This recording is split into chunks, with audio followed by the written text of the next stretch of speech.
मी विशाल खंडे राज्यस्तरीय खुल्या ऑनलाईन वक्तृत्व स्पर्धेकरिता विचारज्योती फाउंडेशन आणि स्टुडंट राईट्स फाउंडेशनच्या वतीने आयोजित केलेल्या स्पर्धेकरिता मी माझा विषय निवडलेला आहे, शाळाबंदी बहुजनांचे शिक्षण संपविण्याचे कटकारस्थान।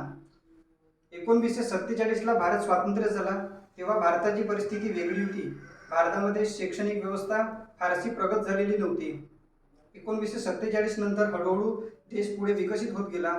त्याचबरोबर 5व्या ते 6व्या पंचवार्षिक योजनेच्या काळामध्ये पाहता पाहता 60 ते 70च्या दशकामध्ये लोकसंख्या अतोनात वाढ झाली, परंतु शिक्षणाचे प्रमाण मात्र अल्प राहत गेले। त्याच्यामुळे पुढे जाऊन त्याचे परिणाम वाईट होतील हे शासनाच्या लक्षात आले आणि शासनाने मग काही धोरणं अवलंबिण्याची सुरुवात केली। त्यामधलाच एक प्रकल्प म्हणजे ऑपरेशन प्रोजेक्ट ब्लॅकबोर्ड हा अभियान शासनाच्या वतीने सुरू झाला आणि नंतर मग गावागावांमध्ये शाळांचा कार्यक्रम अवलंबिला गेला। रात्रीच्या शाळा अशा प्रकारचे काही अभियान सुरू झाले।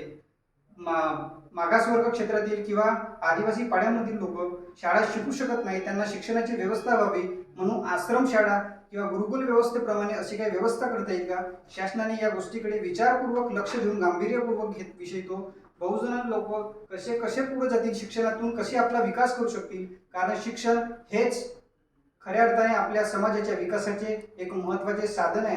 म्हणून डॉक्टर बाबासाहेब आंबेडकर एका ठिकाणी असे बोलले होते की शिक्षण हे वाघिणीचे दूध आहे, शिक्षण हे वाघिणीचे दूध आहे आणि तो जो पिणार आहे तो पिल्यावर गुरगुरल्याशिवाय राहणार नाही, जो पिणार तो गुरगुरल्याशिवाय राहणार नाही। त्यानुसारच आता आपल्याला पुढं काय करायचं आहे, कसा समोरच्या गोष्टीला कसा फेस करायचा आहे, आपण येणाऱ्या समस्यांना कसा तोंड देऊ शकतो, हा जर सोडविण्याचा जर माध्यम कुठला असेल तर तो फक्त आणि फक्त शिक्षण आहे। शासनाच्या आणि आता जनतेच्या लक्षात आलेले आहे। परंतु अलीकडच्या राज्यकर्त्यांच्या धोरणं हे चुकीचे आहेत। 2002च्या 86व्या घटना दुरुस्तीनुसार सर्व शिक्षा अभियानानुसार गावागावात शाळा सुरू झाल्या, परंतु अलीकडच्या कस्तुरीरंगन समितीच्या शिफारसीनुसार आता अनेक गावांमधल्या जिल्हा परिषदेच्या शाळा बंद होत आहेत। अलीकडे सीबीएसई पॅटर्नच्या शाळांमधनं भरपूर फीस आकारल्या जातोय। जेव्हा लोकांकडे शिक्षणाची सुविधा नव्हती तेव्हा शासनाला असं वाटायचं की आता आपण शिक्षणाची सुविधा निर्माण करू शकलो पाहिजे, म्हणून शिक्षणाच्या सुविधेसाठी गावागावात शाळा पोहोचल्या। आता लोक शिकायला लागले तर शाळा बंद करावा असं शासनाचे धोरण पुढे आले। जेव्हा लोकांना नोकऱ्या माहिती नव्हत्या, नोकऱ्या करत नव्हते, तेव्हा शासन नोकऱ्यांमध्ये लोकांना ओढून न्यायचे। आता लोकांना नोकऱ्या कशा मिळवायच्या ते जेव्हा कळायला लागले तर शासन आता खाजगीकरणाकडे वळत आहे। हा शाळा बंद करून बहुजनांकरिता शाळेचे द्वार बंद करून शासन लोकांना परत अज्ञानाच्या अंधकारात ढकलू पाडत आहे किंवा ओढू पाहत आहे। त्याला जर आताच आपण जागृत होऊन उत्तर दिलो नाही तर येणारा भविष्यकाळ परत आपण गुलामगिरीत जाण्याचे संकेत देतो आहे, हे आता आपण ओळखले पाहिजे। माझा भाषण, माझा आवाज समजा मुख्यमंत्र्यांपर्यंत किंवा शासनाच्या सिस्टमपर्यंत जर पोहोचत असेल तर शासनाला माझी कळकळीची विनंती आहे, खेड्यापाड्यातील वस्तीतील लोकांच्या शाळा बंद करू नका। आणि विशेष करून शासनाचा धोरण जो दिसतोय की लोक सांगतात की कस्तुरीरंगन समितीच्या शिफारसीनुसार की मुलं शाळेमध्ये आहेत नाही म्हणून शाळा बंद होत आहेत, परंतु अलीकडे परिस्थिती ही वेगळीच आहे।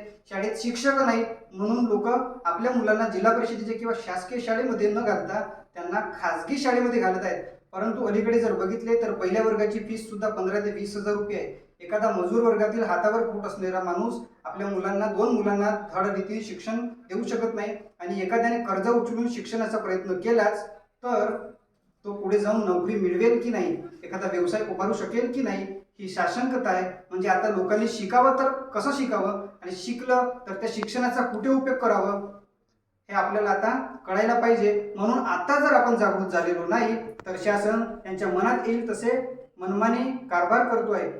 इंग्रज गेले परंतु त्यांच्या ज्या जुलमी वृत्ती होत्या त्या अलीकडच्या या काळ्या इंग्रजांनी स्वीकारलेले दिसत आहेत। त्यांना जर तोंड द्यायचं असेल तर मात्र आत्ताच आपल्याला जागृत होऊन शासनाला सडोकी पळो करून जर सोडायचं असेल तर या शाळाबंदीचा जो अभियान शासनाने घेतला आहे, अलीकडे तर शासनाने एक प्रकल्प सुरू केला होता की कुठल्या तरी ट्रस्टला शाळा खाजगी आंदण दिल्यासारखे किंवा एक सिस्टम जबाबदारी दिल्यासारखे, म्हणजे शासन स्वतः अंग काढू पाहत आहे का, शासन त्यामधून वेळ काढू पाहतोय का, हे आता आपल्याला लक्षात आले पाहिजे। म्हणून तो सिस्टम त्याच्या विरोधात आता आता आवाज उचलला प्रत्येक तालुका लेवलवर आणि जिल्हा लेवलवर मोर्चे निघले आणि त्याचा परिणाम की काय म्हणून तर खाजगी आणि कंत्राटीकरणाच्या भरत्या शासनाने बंद केल्या.